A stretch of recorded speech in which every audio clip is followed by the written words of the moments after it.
Hello प्यारे बच्चों, आज की इस वीडियो में देखेंगे 8th ग्रेड अभ्यास पुस्तिका 2024-25 की आपकी न्यू बुक है कक्षा 7 विषय सामाजिक विज्ञान।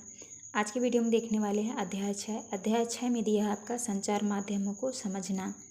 प्रश्न क्रमांक 1 में है सरकार समाचार पत्र के किसी अंश, फिल्म के किसी दृश्य या गीत को समुदाय तक पहुँचाने से प्रतिबंधित करती है तो इसे कहते हैं, तो आपका उत्तर हो जाएगा सेंसरशिप। इसके बाद दूसरे में है मास मीडिया का माध्यम नहीं है, तो आपका उत्तर हो जाएगा डी नंबर टाइपराइटर। इसके बाद तीसरे में है व्यक्ति को रातों रात प्रसिद्धि प्राप्त कराने में प्रमुख भूमिका होती है, आपका उत्तर हो जाएगा संचार साधन। इसके बाद आता है आपका चौथा में मीडिया शब्द संबंधित नहीं है, तो आपका उत्तर हो जाएगा सी नंबर प्रिंटर। इसके बाद आते हैं आपके रिक्त स्थानों वाले प्रश्न। तो आपको ए में भरना है आपको संचार, बी में भरना है आपको धन, इसके बाद आपको सी में भरना है मास मीडिया और डी में भरना है 1940 और आपको ई में भरना है पत्रकारिता। तो आप इस तरह भर लीजिएगा। इसके बाद नेक्स्ट क्वेश्चन आता है प्रश्न क्रमांक 6 में है वर्तमान में संचार के प्रमुख साधन कौन कौन से हैं, उनके नाम लिखिए। आपको उत्तर में लिखना है वर्तमान में संचार के प्रमुख साधन रेडियो, टीवी, इंटरनेट, अखबार, टेलीफोन, कंप्यूटर आदि। इसके बाद 7वें में है मीडिया किसे कहा जाता है। आपको उत्तर में लिखना है रेडियो, टीवी, अखबार, इंटरनेट और संचार के अन्य साधनों के लिए प्रयोग में लाया जाने वाला शब्द मीडिया कहलाता है। नेक्स्ट है आपका प्रश्न क्रमांक 8 में है सेंसरशिप से क्या आशय है। उत्तर में करना है जब सरकार समाचार के किसी अंश, फिल्म के किसी दृश्य या गीत की किसी अभिव्यक्ति को जन समुदाय तक पहुंचाने से प्रतिबंधित करती है तो इसे सेंसरशिप कहा जाता है। इसके बाद नेक्स्ट आता है प्रश्न क्रमांक 9 में है सैटेलाइट के क्या उपयोग हैं। आपको उत्तर में करना है टेलीविज़न में प्रदर्शित चित्र सैटेलाइट और केबल के विस्तृत जाल के माध्यम से अत्यंत सुंदर क्षेत्रों तक पहुंचाए जाते हैं। सैटेलाइट के कारण हम संसार के अन्य भागों के समाचार और मनोरंजक कार्यक्रम देख पाते हैं। इसके बाद आता है आपका प्रश्न क्रमांक 10 में है जनसंचार के साधनों से हमारे जीवन में क्या परिवर्तन आए हैं। उत्तर में करना है हमारे रोज़मर्रा के जीवन में जनसंचार के साधनों की अहम भूमिका हो गई है। उनके बिना हम आज आधुनिक जीवन की कल्पना भी नहीं कर सकते। वे हमारे लिए न सिर्फ सूचना के माध्यम हैं बल्कि वे हमें जागरूक करने में अग्रणी भूमिका निभा रहे हैं।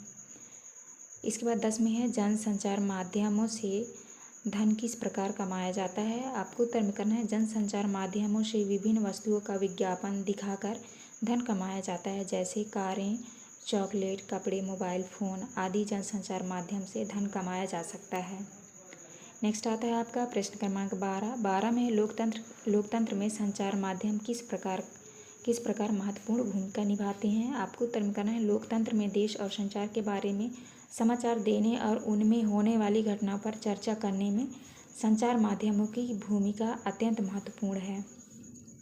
नेक्स्ट है आपका प्रश्न क्रमांक 13 में लोकतंत्र में स्वतंत्र संचार माध्यम का होना क्यों आवश्यक है। आपको उत्तर में करना है संतुलित रिपोर्ट लिख पाना संचार माध्यमों के स्वतंत्र होने पर निर्भर करता है। स्वतंत्र संचार माध्यमों से तात्पर्य है कि उनके द्वारा दिए जाने वाले समाचारों को कोई भी नियंत्रित या प्रभावित न करें। इसके बाद नेक्स्ट आता है प्रश्न क्रमांक 14 में टेलीविज़न पर दिखाए जाने वाले कार्यक्रम हमारे जीवन को किस प्रकार प्रभावित करते हैं। आपको उत्तर में करना है दूरदर्शन पर दिखाए जाने वाले कार्यक्रम हमारे जीवन में सामाजिक, आर्थिक एवं राजनीतिक जीवन को प्रभावित करता है। इसके माध्यम से हमारे जीवन में दुनिया की खबर प्राप्त हो जाती है। दूरदर्शन के माध्यम से हमारे जीवन में नई नई बातें सीखने मिलती हैं। इसके बाद नेक्स्ट आता है आपका प्रश्न क्रमांक 15 में स्थानीय संचार माध्यम के रूप में समाचार पत्र का महत्व लिखिए। तो आपको उत्तर में लिखना है समाचार पत्र या अखबार समाचारों पर आधारित एक प्रकाशन है जिसमें मुख्यतः सामयिक घटनाएं, राजनीतिक, खेलकूद, विज्ञापन इत्यादि जानकारियां सस्ते कागज पर छपी होती हैं। समाचार पत्र संचार के माध्यमों में महत्वपूर्ण भूमिका रखते हैं। इसके बाद आता है आपका प्रश्न क्रमांक 16 में मास मीडिया से क्या आशय है। मास मीडिया के 3 साधनों के नाम लिखिए।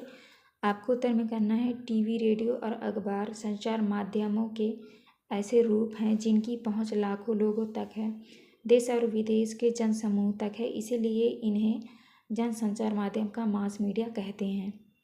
इसके बाद नेक्स्ट क्वेश्चन आता है आपका प्रश्न क्रमांक 17 में इलेक्ट्रॉनिक मीडिया व प्रिंट मीडिया में क्या अंतर है, उदाहरण सहित लिखिए। आपको उत्तर में लिखना है इलेक्ट्रॉनिक मीडिया व प्रिंट मीडिया के बीच अंतर। इलेक्ट्रॉनिक मीडिया का एक रूप है जिसमें टीवी, रेडियो आदि शामिल है। दूसरा है प्रिंट मीडिया का एक मुद्रित रूप है जिसमें समाचार पत्र, पत्रक, हैंडबिल आदि शामिल हैं। इसके बाद आता है आपका प्रश्न क्रमांक 18 में समाचार पत्र या किसी पत्रिका में प्रकाशित किए जाने वाले जनहित संबंधी विज्ञापन का प्रारूप तैयार करें। तो आपको इस तरह लिखना है, चेतावनी, डेंगू भयानक संक्रमण रोग है। पहला है घरों के आसपास गंदा पानी ना रुकने दें।